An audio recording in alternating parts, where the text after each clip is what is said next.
Hello, my name is Jordy Izzard, and I am here today with Ron Shelp from the class of 1966 at SAIS. And today's date is January 15th, 2015, and we're so happy to have you and thank you for your time. I'm just going to ask you a few questions and we'll have a little bit of a conversation. And why don't we just start with what originally brought you to SAIS? Well, that's a complicated history. Are you recording now? Mm-hmm. Okay. That's a complicated history. I come from a small town in Georgia, Cartersville, Georgia, 40 miles north of Atlanta. Nobody in my family has ever gone to college before. Fortunately, my mother and father moved from Cartersville to Toledo, Ohio. What was driving this was my grandmother on the paternal side was a very strong, dominant woman. I adored her, but she was. And my mother thought if they got away from that, they would do better. They didn't do better, so they got divorced in Toledo, Ohio. And then a couple of years later, my mother married Sherwood Shelp, a recruiter, an Army recruiter. And then that's how the travel began. We went from there to Granite City, Illinois, which is right across the river from St. Louis. We went from there to outside Pontiac, excuse me, because by this time he had moved from being recruiting to guided missiles.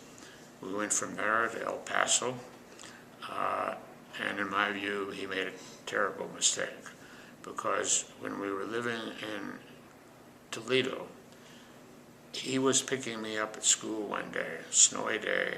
I was about 6 years old. He was pressing on front of the car, and his right arm went through the headlight. Oh, wow. So he almost died. He didn't, but all his life, and he lived to be 90, he died 6 months ago. He was, a little paralyzed in the arm.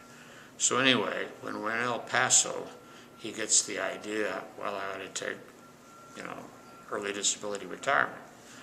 Having said that, he loved the Army. He'd walk in the house, every suit is perfectly hanged, every pair of shoes sits perfect, and so forth. Drove me crazy, but he loved it. So he takes retirement. We moved to California. I'm at this point probably in the 8th or 9th grade. He gets a terrific job. And then within a year or so, he decided, no, I'm going to regret this if I don't get my full retirement. So he quits his terrific civilian job. We move back to El Paso, and he stays in the Army till he's eligible for retirement. Before, he loved the Army. Now he hated the Army. He hated everything that had changed. So he spent a good bit of his life trying to keep me out of the Army. Now, how does that lead me to get to SAIS? My aunt and a friend drove from Cartersville, Georgia, picked me up, came to my graduation, and took me to Cartersville.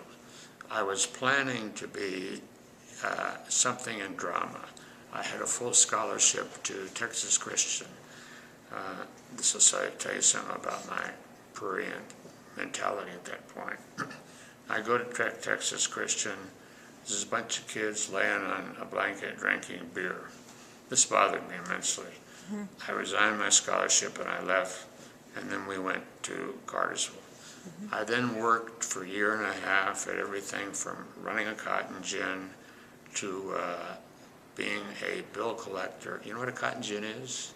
It's a place that farmers bring in their cotton, and it's ginned, and it separates the cotton from the seed, to being a bill collector. And during this interim period, I got a funny call one day from the FBI. They were interested in hiring me. They told my neighbors and others who they talked to, you can't let anybody know we're talking to him. My neighbors all concluded I was in trouble, absolutely in trouble. This FBI agent, I'll never know how he got my name, he said, you can go to Washington, go through school, work your own hours, it'll be a great opportunity. So I took it. And then my neighbors felt a little better. I was actually working for the FBI. I get to Washington and discovered I had one of the more miserable experiences of my life. They were willing to make me someone, I think what you would call him, but who sort of pushed around cartons and delivered this. I demanded a job where I got paid more, so I was a clerk typist. Now this was in J. Edgar Hoover's day. And you know, J. Edgar was a very interesting man, we'll put it that way. At 10 o'clock in the morning, a buzzer would ring. You were allowed 10 minutes for a coffee break. It happened again at 2:20 in the afternoon. A buzzer would ring and you were allowed 20 minutes. The rest of the time, you sit at your desk, you took these reports typed by agents, and I do not know for the life of me when they ever did any work because they had so many reports to write, and you summarized them on a 3x5 card. So I found this a little boring, but I followed the rules. You had a badge. We all took off the badges and laid it on our desk. If you had to go to the facilities, you had to go out the door of this area. And you had to wear your badge or you couldn't get back in. One day I left the badge on the desk, went out the door of the facilities. One of my friends was on guard duty that day and he said, "Ron, I can't let you back in. You don't have your badge." So, you know, they finally get me in. I'm summoned to what they call a special agent in charge. He said, "You know, you've been a good employee, but this is going to be a black mark on your record. Mr. Hoover just does not allow this stuff." So that was my first sort of sin. My second sin was I got a parking ticket. Now, you were to report any interaction with the police. I'm still young, I'm still innocent. I, at this point, was probably 18. I took it dead serious, I reported it. Got called into the same special agent in charge, that's the one in charge of a division. He said, "This is your second mark. Now, we appreciate your integrity in reporting this, but don't let it happen again or you're going to be in serious trouble." And did you see Clint Eastwood's movie about Hoover? No. Well, it was typical Hoover. I mean, he was incredible. And, you know, he had these rules. You could never spend the night at your girlfriend's house. You couldn't do this, you couldn't do that, and you could only drink under certain circumstances. But what I learned, he had a secretary who's well represented in this movie named Miss Grundy. If you got a document from Miss Grundy, you jumped. That was his secretary. It was like getting a document from Hoover. So I learned that if you left before your 6 months contract and somebody wrote for a reference, you know, as they would, you work for the FBI. Back then, the FBI was held in such esteem. They wouldn't say a bad thing. They would write a letter and say, "We can't comment on Mr. Shelp's employment." You know, which was a kiss of death. Well, 6 months to a day, I left. And about 2 weeks before I left, they promoted me and made me a tour guide. And these are the people that take people around the Bureau and show them Dillinger's face, the FBI part, and some of the good stuff that Hoover did. But I wanted out. Believe it or not, at that point, every employee, even an employee like me, had an exit interview with J. Edgar Hoover. So I go to his office. He's got a black agent standing outside. And where this agent came from, he had once saved Hoover's life. So, you know, back then, an agent had to be either an accountant or a lawyer. He was neither, but he had saved Hoover's life, so Hoover made him an agent. I walk in this gigantic office. Hoover gets up on one side. I get halfway. He meets me halfway, shakes my hand, and wishes me good luck. Miss Grundy is watching, and I left. And I got in the car and drove back to Georgia. While in Georgia, at my church, which is the local Baptist church, I met a woman who says, "You have to meet Dr. Martin. He's the principal of the Carswell High School." So I met him. He was a remarkable man. He said, "You've been doing this 1.5 years, you belong in college." I said, "I'd love to go to college, but I don't know how." I spent a lot of time with him. He said, "We're going to get you in college." He drove me to the University of Georgia. They knew him. There was no application. He signed me up. He said, now we're going to get you a loan. You're now in the college and you start in January of '61, which is a year and a half later than I should have started. And I literally never applied for college. He then takes me over to the placement office and he said, he needs loans. They signed it, made me loans. He left me back home. He kept in touch. But it turned out he had done this for over 100 students. There's a scholarship that I established at SAIS called the Ron Shelp Scholarship in honor of Dr. Edmund G. Martin. And you know, I almost didn't do it because he told me not one student has ever thanked me. And somehow at the last minute, as I was establishing the scholarship, because I was with Celanese and they had been bought by Herx, and there was a special way to do it. I could, establish the scholarship. I put up so much money, they put up so much. I think now the endowment's only about $160,000, so it's not a lot. But I get a letter every year. It's for Latin American Studies, for whoever's got it. So, let me see, where was I? I established the scholarship, and I started to college. At the same time I'm in college, he's been promoted and is studying for his PhD. The day I graduated, he got his PhD and he became executive director of higher education in Georgia. It's just quite remarkable. My very first day of college was the day they closed the university because of integration. And Vernon Jordan came down with 2 students. One was Hamilton Holmes, and one I know well. She's a broadcaster. I can't think of her name right now. Anyway, integrated it. My mother saw it on TV. She saw me demonstrating against it. There were KKK clans all over the college. To make a long story short, a week later, the governor changed the law, and then we could go to college. So I'm there. I became a college debater. I ended up as co-captain of the debating team. We're on a debate in Baltimore, and I saw a sign, and it was about SAIS, and that's how I knew about SAIS. Oh, that's great. And then how many years after, did you go straight from college to SAIS? Yes. Okay, great. And And I was debating because I got a scholarship to law school too, but I took SAIS. that's great. And then tell us a little bit about what your experiences were as a student or your memories as a student.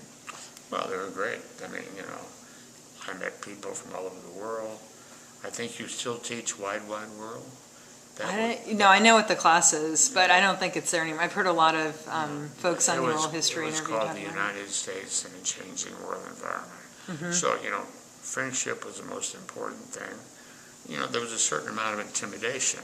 Here I'm coming from the University of Georgia, and I met people from Harvard College and all. The only thing that kept me going was George Parthemus, who since died, who was the head of all this stuff at Georgia, showed me a letter he got from Dean. Who was Dean then? He had been the former ambassador to the OS. Anyway. Osgood or? No, it was before him. Doesn't matter. Okay. This was a letter saying that I was the #1 admitted student, which amazed me, and that I would have believe it or not, it's a toilet paper company, which I got a lot of kidding about. Scott or? No, it's still around. It was bought by somebody. I forget the name of the company. It'll probably come to me. Yeah. And that paid a good bit of SAIS. Now back then, a $2,000 scholarship could virtually pay your way through. When you think today it's 19 or 20 or whatever, it's very, very different. So my experience at SAIS, beside friendship and all that, was I did what I wasn't supposed to do on the scholarship. I worked 20 hours a week on Capitol Hill. I really had to keep it a secret. I guess it doesn't matter now. You can tell the world. I worked for Richard Russell. As you know, there's a building named after him. He was a Georgia senator who was probably the closest to Lyndon Johnson that ever lived. He was a bachelor. There's lots of stories about him and Lyndon. I remember one day I was in his office, and I got a call from President Johnson's office saying I had drinks last night with Dick Russell, and he doesn't know where to get cheap suits, and this is where he should get them. And at one point he was nominated on the Dixie Craft ticket for being president. Having said all that, and having to keep the image you would expect about black-white issues, he was actually a very liberal senator. He voted for everything from Social Security on, except he had this problem with segregation and the Civil Rights Act. So I was I was an elevator operator the first year, and they made about $5,000 a year, and And this is all while you're still with SAIS. SAIS, right? Okay.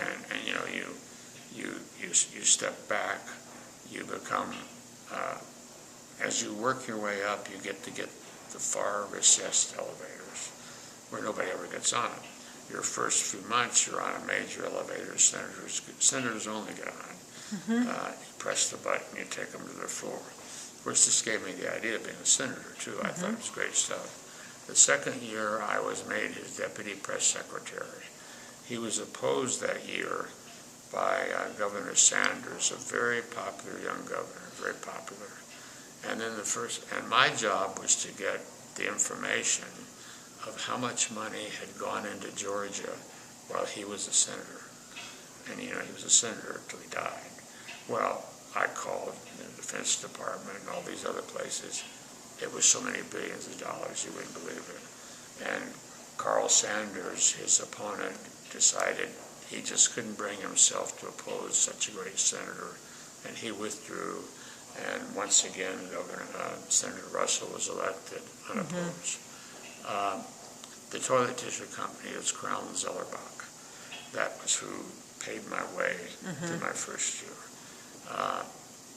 My second year, I got a scholarship from a congresswoman, a rich congresswoman, Frances something. Her husband had been a congressman, and then she became a congressman. And they were paying virtually all my expenses, except I was working on the Hill.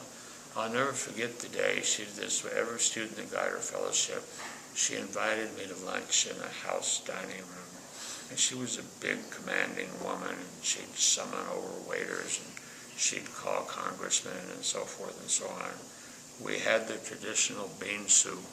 And, this was both gratifying for me, but from my background, highly intimidating. And I thought, boy, this is the life. This beats a lot better than what I could have been doing in Georgia. And then there were the other events. I remember one night we had Senator Fulbright as our guest at SAIS, and I got seated next to him.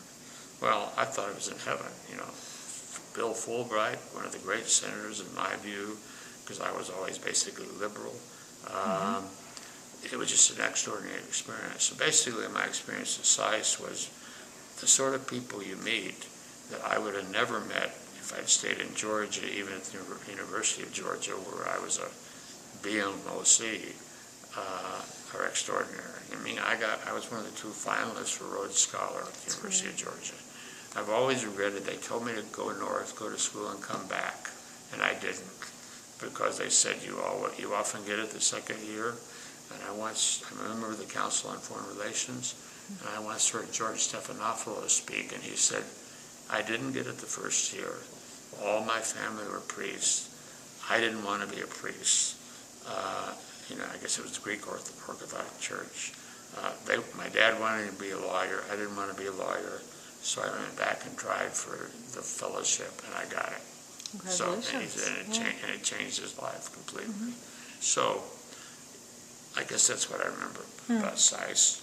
Growing up, having great speakers, being exposed to people from all over the world. It was really great. That's great. And once you graduated, tell us a little bit about how your career started and then how it evolved.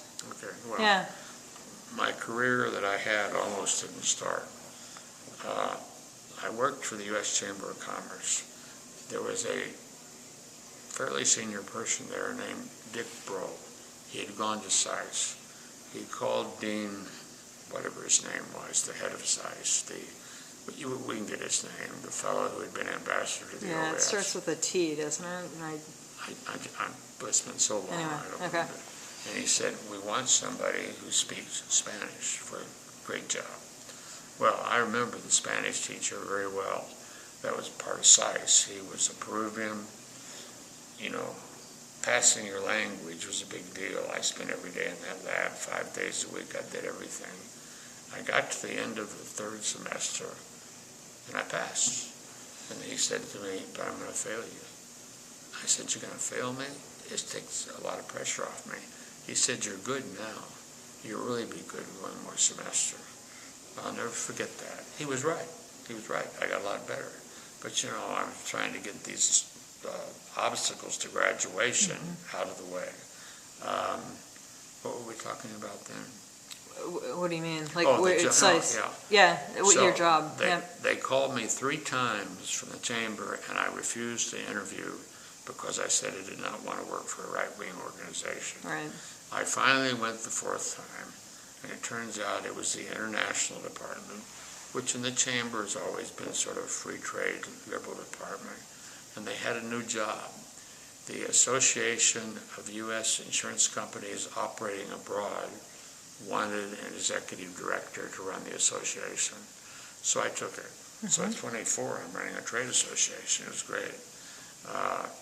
It required me to travel all over the world, especially Latin America and Europe. I learned at one point, after I'd been there a year, there was a secret meeting of the association. And they said, look, we got this kid running our trade association, and I probably don't look so young now, but I really looked young. I was a couple inches shorter. I had very bright blonde hair, and I looked absolutely like a kid. And I was traveling to Europe representing them.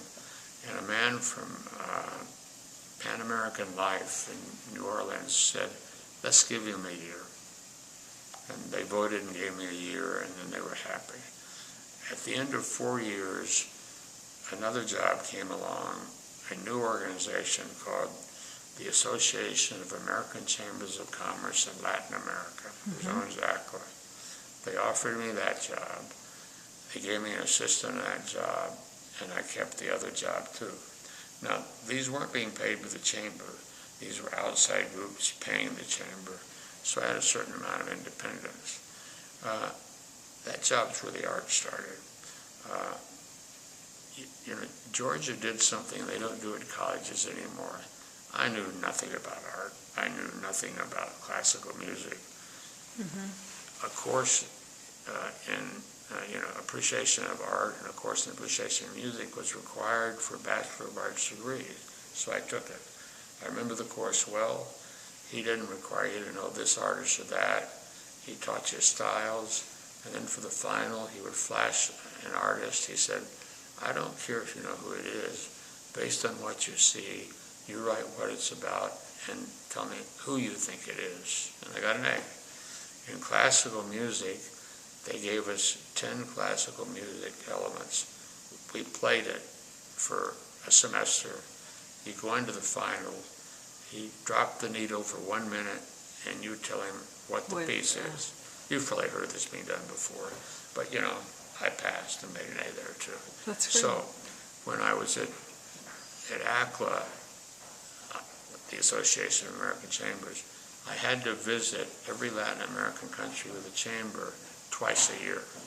Now, you know, I was a bachelor. That was fabulous fun. You know, Argentina, Brazil, Costa Rica, Peru, every one of them. Every one but Cuba, which we couldn't go to.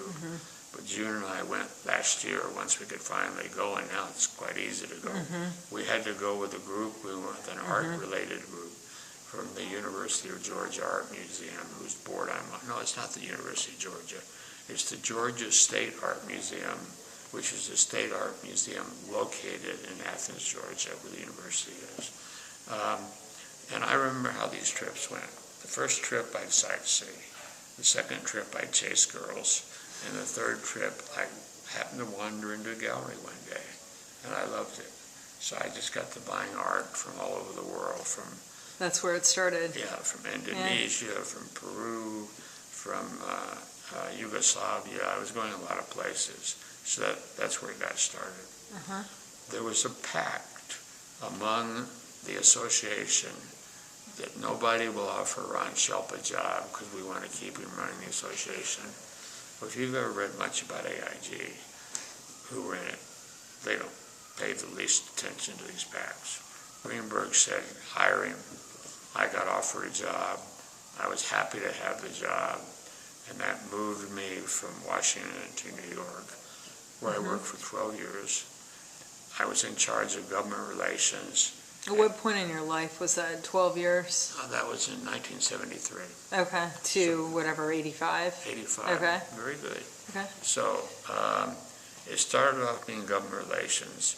Then they added communications and knowing your field. They added advertising. But the most important thing they added, and this is something I'm working on for this new book I'm working on, was being the international troubleshooter. So if we got nationalized in Peru, which we were, it was my job, with others, but my principal job, to get us paid. One of the more exciting ones was when the Ayatollah came to power in Iran, they took our company and they put our guy, who was an Iran-American, in jail. 1979, yeah. Yeah, and my job was to get him out of jail, along with others. It wasn't just me, but that was my principal job. Have you ever heard of samosa? Not other than the Indian No, General appetizer. Somoza. No, I discussed this with a business partner of mine the other night. He never had. General Somoza was a dictator, terrible dictator of Nicaragua.